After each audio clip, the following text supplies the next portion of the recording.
in week 2 of Nanowrimo, and I want to talk a little bit about plot. We kind of touched on this topic yesterday, but for me, I tend to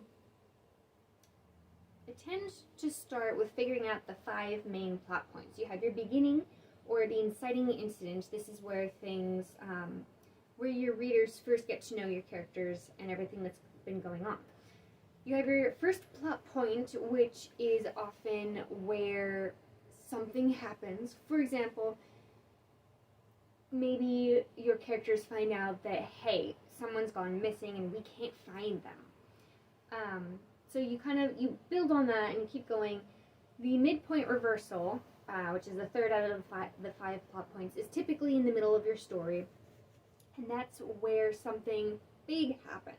That's where your characters either go through a false defeat or a false victory, or maybe they learn something that changes everything. Like, oh, this person isn't just missing, they orchestrated all of this crap that we've been dealing with. Well, now we know who the bad guy is, now we gotta go stop him. That kind of thing. The fourth plot point out of the 5 is typically where for example, the big showdown happens. So they've tracked this bad guy down into like his secret lair or what have you, and now they're gonna face off with him, or whatever your story calls for. That's your fourth plot point. Your fifth plot point is basically the wrapping up. So the big thing has happened.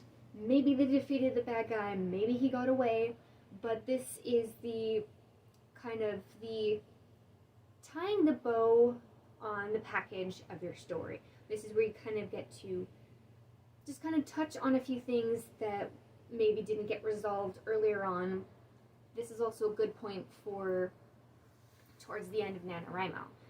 At this point in the month, you're probably reaching the second of the 5 plot points, the first plot point if you haven't already. And now, these aren't specifically, like the very beginning, a fifth of the way, 2/5 of the way, middle point, whatever. It's not organized by that. There's a lot of room for your story to kind of take you on its own journey, if you will. My stories typically, there's a lot less time between 1 and 2 plot points, but there's a lot more time between the second and the third.